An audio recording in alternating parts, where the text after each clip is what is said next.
Majdnem pontosan 4 évvel a PS4-es rajt után PC-re is befutott a Sony nagylelkűségének legújabb mintapéldánya. A kékek a nyár elején árulták el, hogy nem csak Peter Parker, hanem Miles Morales is tiszteletét teszi majd PC-n.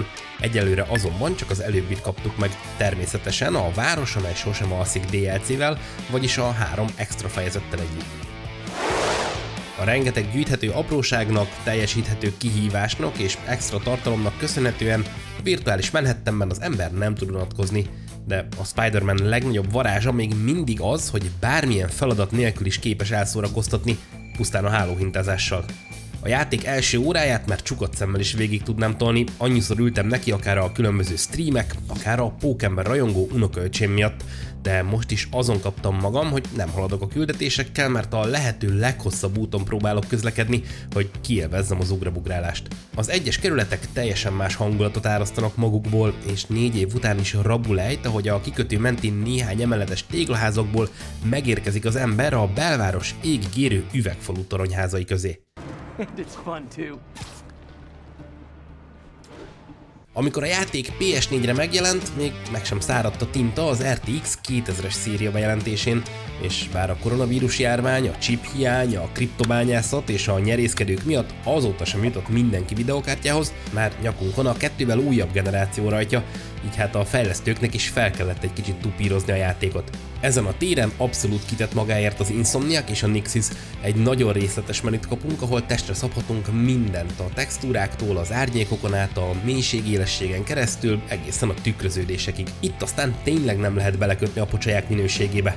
Ha valakit zavar, az kikapcsolhatja a lens flare-t, a szemcsézettséget és a mozgásból adódó elmosódást is. Sőt, akár a látóteret is piszkálhatjuk, így egészen távolról nézve a lengedezést, vagy közvetlen Peter válla fölül figyelve a bunyókat. Természetesen vannak sugárkövetett tükröződések, és természetesen itt is megzabálják a videokártyánkat. A legmagasabb Ray Tracing beállítást egyelőre nem javasolják a fejlesztők a 10 GB VRAM alatti kártyákkal rendelkezőknek, ott bele is futottunk pár nem várt furcsaságba, de továbbra is eszméletlenül jól néz ki, ahogy a hatalmas üvegóriások falán felrohanva látszik mögöttünk a duruzsoló város. Persze, ha már nincs korlátozás, akkor mi az FPS-t választottuk.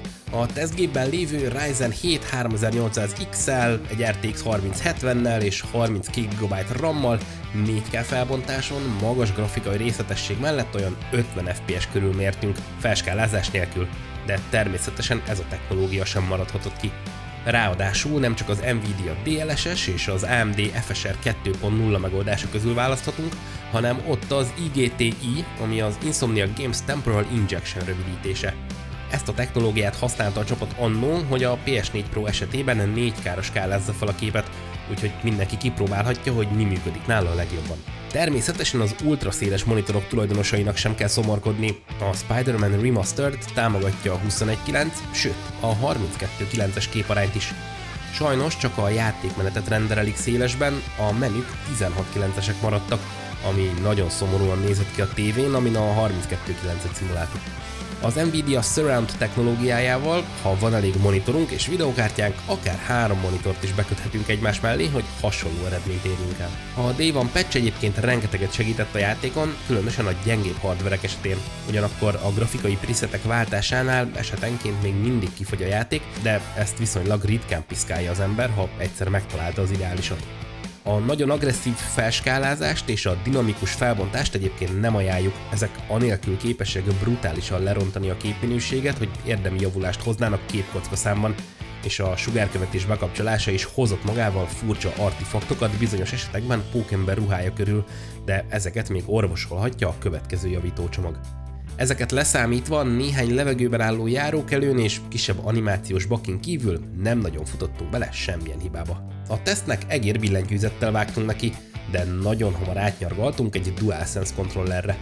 Ha a vezetékkel használjuk, akkor a PS5 kontrollerének minden extráját megkapjuk, a hangszórótól kezdve az adaptív ravaszokig, így a hálóhintázás minden apró rezdülését a kezünkben érezhetjük, ez pedig valami olyasmi, amit egész egyszerűen a billentyűzet nem képes visszaadni. A játékmenet pedig nem követeli meg azt a fajta precizitást, amit az egér nyújtani tud az analógokhoz képest, de természetesen a lehetőség adott, ráadásul annyi csúszkát kapunk, amennyit csak be tudtak szuszakolni a menübe. A gombokat is felülírhatjuk, ezt pedig valószínűleg sokan meg is teszik majd, mert a gyári beállításra nehezen állt rá a kezünk. A Shift gombbal való hálóhintázás még működik, de bizonyos dolgokat érthetetlen okokból egészen más kombinációval kell aktiválni, mint a PS-en. Egyszerűen sokkal intuitívabb a közlekedés és a harc is kontrollerrel. És hogy érdemesebb bepótolni a Spider-Man-t, ha eddig kimaradt? Abszolút. Ha valaki nem rendelkezik konzollal, esetleg csak előző generációs PlayStation-je van, cserébe viszont van otthon egy bivaj PC, akkor nem is kérdés.